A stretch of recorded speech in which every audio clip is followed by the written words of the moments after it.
Hello dear students. Ibuhat ko nga tutorial kay para makatabang ninyo kung saan ninyo pag-submit or turn or hand-in sa inyong outputs ato sa Google Classroom. Dada na kayo mga questions or dagan kayo mga tanong saan nila pag-submit. I understand na dilitan na naka-experience last year and so on gamit sa Google Classroom. Kaya ang uban nag-printed modular lang. Okay, so sa katong wala naka-experience and so on paggamit sa Google Classroom, this tutorial is very helpful for you. Okay, so this is about how to hand in outputs in the Google Classroom. Okay, so kung ang cellphone niya kung Bisaya na, ang cellphone niyo gagamit, nihatag man na oblig ang inyong teachers ninyo, no? So inyo ra po siya i-click. Human niyo click ato, i-check niyo ang iyaha Google Classroom. I-open ninyo, example, i-open ninyo sa oral communication. So, nakapost na ko na to sa first module. Dito siya, quarter 1, week 1. Okay, pwede na, mo na siyang i-click kami na file para ma-check ninyo ang inyong output. Okay, ang module di ay para ma-check ninyo ang module. So, kung ready na mo send sa inyong outputs ba or sa inyong activities. So, mao ni ari pa rin nakita add work tab.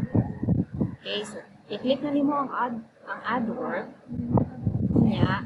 Pwede pud ka click sa upload. First option nimo if nakailain na save no file ba nga answer sa imong week 1. So, pwede na nimo i-click ang upload niya sa imong phone. Pili asa man tong file.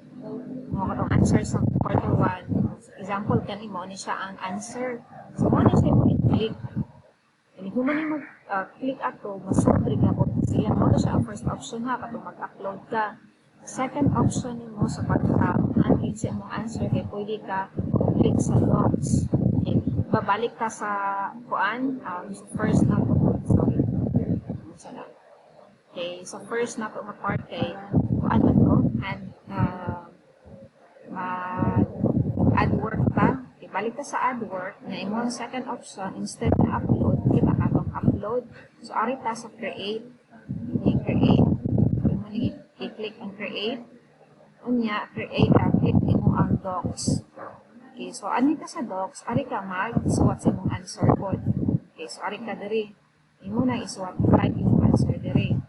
If mahuman na ka-type sa imong answer, okay, nanad, so, mo i-type mo, okay, so, pwede na din ani mo hand-in. I-click nimo ang hand-in. Kung i-click nimo sa hand-in, kita na sa teachers. Ako na nga side ha. Ako man check if ni answer na ka si student. Pag-check na ko, na iyang activity na rin, naka-turn in na siya. So, inato na siya ka-simple. Okay, I hope nakuha ninyo. Salamat sa pag-submit or turn in your outputs on time. Okay, good job everyone. Thank you. And yes, answers will still be accepted for during the deadline. Thank you. Enjoy learning. Bye.